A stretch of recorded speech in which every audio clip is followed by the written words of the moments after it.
Hello, citizens of this podcast.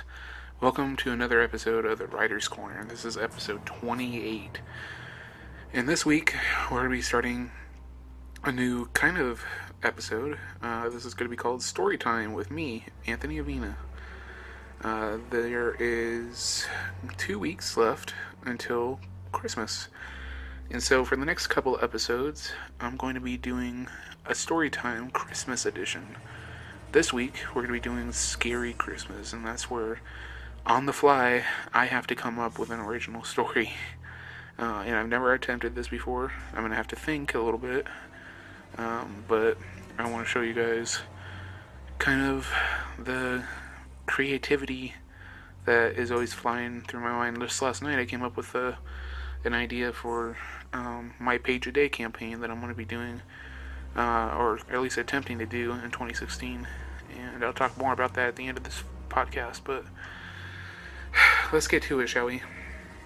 Episode 28 of the Writer's Corner is beginning now. Alright, so we want to do a scary Christmas story. How about we do this? Let's go with... This is a story called Snowed In. It was a cold December night.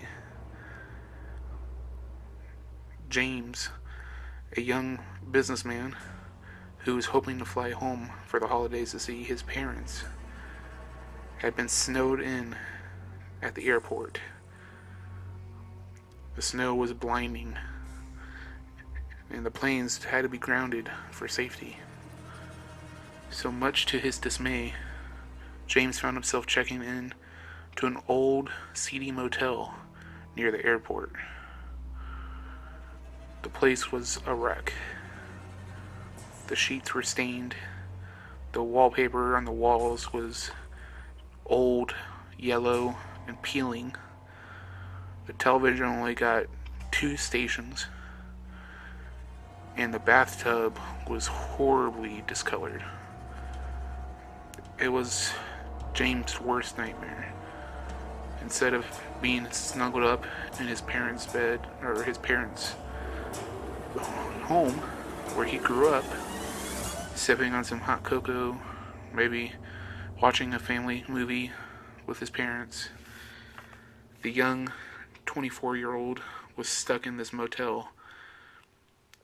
The snow was so bad he couldn't even drive home if he wanted to. So, James made the best of it.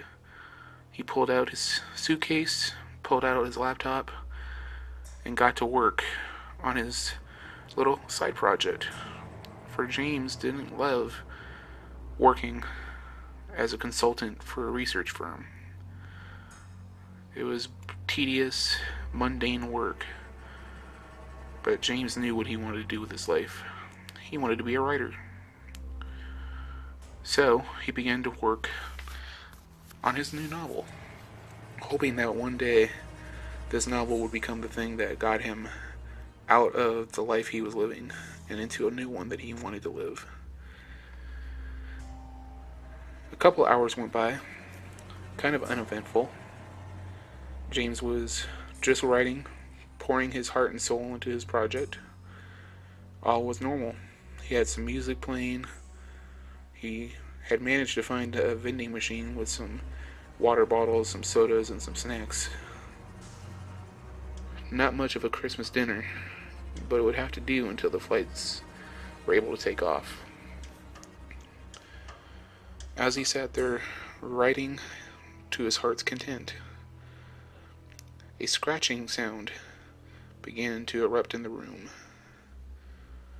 It was faint at first, so faint that James wrote it off as the hotel creaking, or maybe one of his neighbors.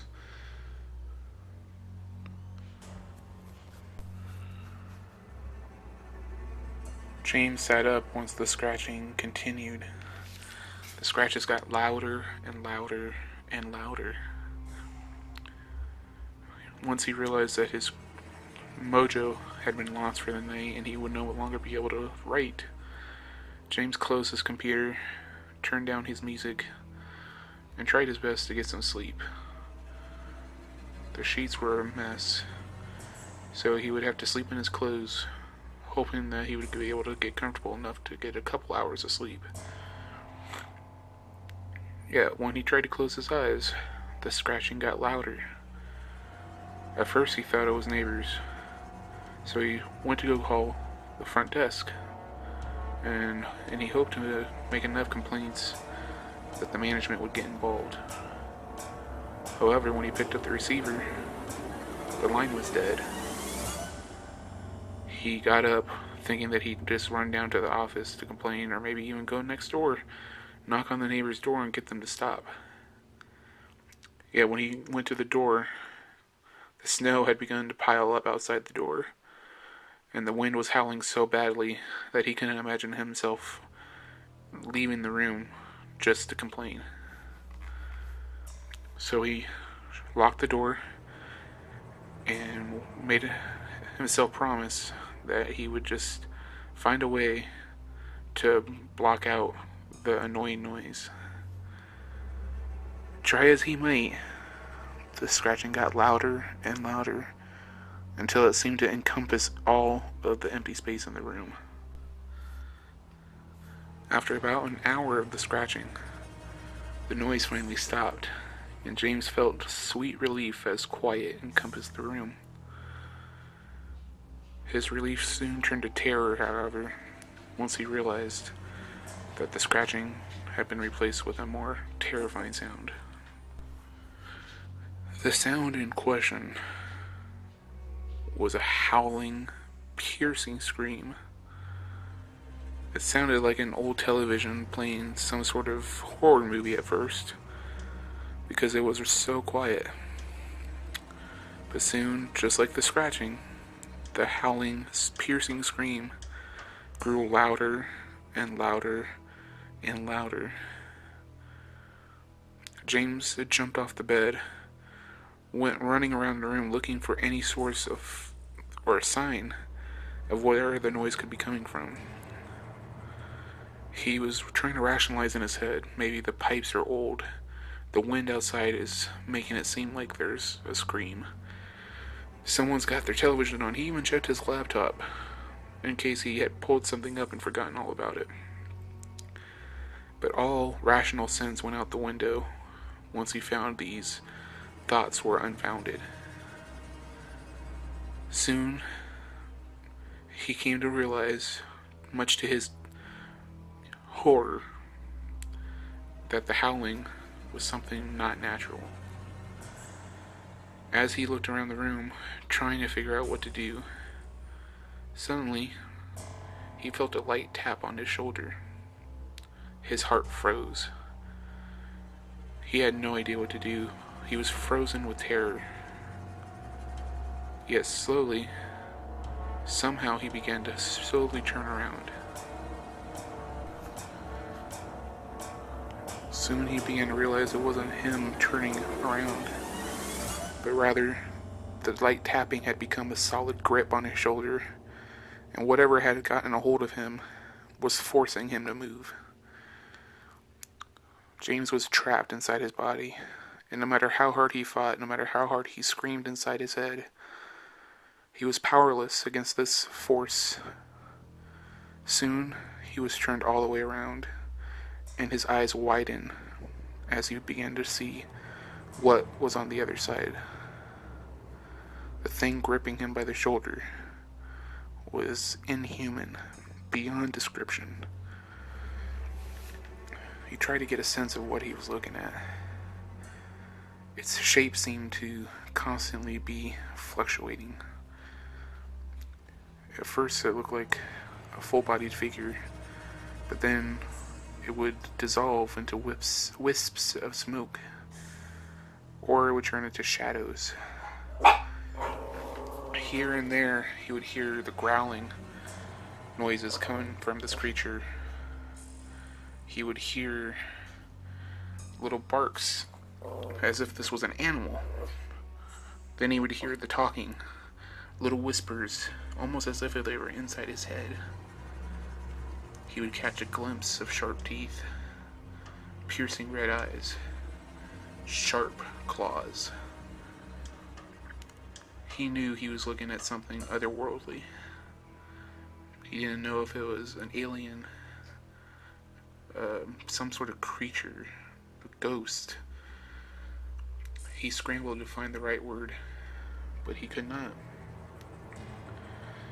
Before he could even utter a single word, let alone scream for help, the creature descended on him, and James was engulfed in a mass of pure chaos. No one in the hotel heard the final moments of this young man. James died alone, not knowing what he was dying of, but knowing that he would be no more. In the morning, the door to James' hotel room opened, and the hotel manager walked in. The manager surveyed the room and found no signs of the young man who had checked in the night before, save for his suitcase and a few crumpled clothes laying on the floor where James had once stood. The hotel manager, an older white man with yellowed teeth, grinned and shook his head. Another Christmas, another satisfied customer, the old hotel manager chuckled. Shaking his head, he grabbed the clothes and the suitcase and left the room. And so, another year went by, and the demonic entity residing in that room had his hunger sated for one final time. The hotel manager had no care in the world for James, because he knew that if that didn't happen, a great evil would be unleashed on the world. The end, guys. That was my story. That story, an original one, is called Snowed In. That was just off the top of my head. Obviously, if I had weeks to really develop the story, I think it would be really amazing.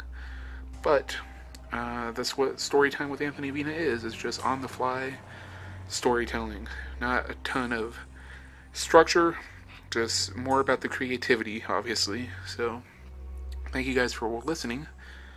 I told you guys earlier I'd explain the Page a Day campaign, and pretty much what that is in 2016, I want to post one page every single day in 2016, at least. And it was to a brand new story I'm going to be writing. I have the story idea already in my mind, but I want to really kind of probe and see if that's something you guys would be interested in. Pretty much on my blog, on Facebook, Twitter, Tumblr, Instagram even, I would post a page every single day of the story I'm developing, and it'd be an interactive experience. You know, you guys could make guesses about what's going to happen next. You could make predictions about what's going to happen with each character. You can you can even influence how the story unfolds. You guys could come up and make guesses, and it could come true for all you know. Who knows? But at the end of the year, it'd be a full-on novel, collected, and it's just an idea I came up with, and you guys can feel free to let me know in the comments section of either this podcast on SoundCloud or iTunes, or my YouTube channel, what you guys think.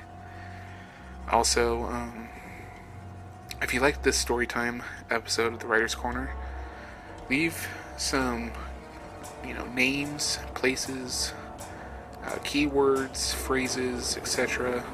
Leave some ideas, and what I'll do is I'll choose one of your suggestions, and I'll build a story based on what you suggest. And that's why I say just a word or a name or something. That way I can create an original story around just a single idea. So, if you guys want to do that, make sure you either tag me on social media or respond in the comments section with your ideas, and hashtag it Anthony Avina Storytime or The Writer's Corner, or The Writer's Corner Podcast. And I will check those hashtags out and pick one of you guys, and I'll even give you guys a shout out in the episode. So that is everything, guys. Thanks so much for tuning in. Make sure, if you're watching this on YouTube, give the video a big thumbs up, like this video, comment on it, favorite it, and share it. Subscribe to the channel if you haven't done so already. And check out the eye in the sky for today's recommended videos. And you can check out all our social media feeds in the description box. If you're watching this on SoundCloud or iTunes, thank you guys so much for tuning in. Make sure you hit that subscribe button. Subscribe to the podcast. We do a podcast at least once a week. Maybe in 2016 we'll grow to twice a week. But for now, I'm pretty happy with the way the podcast is going. So make sure you subscribe on either SoundCloud or iTunes. Leave a review, because every review helps. And that is everything, guys. This is author Anthony Avina, and I want to say thank you from the bottom of my heart for tuning in. Next week is going to be our official Writer's Corner holiday episode, where I'm going to do another story time, this time a more heartwarming, loving story. Thank you for watching, guys, or for listening. This is author Anthony Avina, signing out. Long days and pleasant nights, my friends.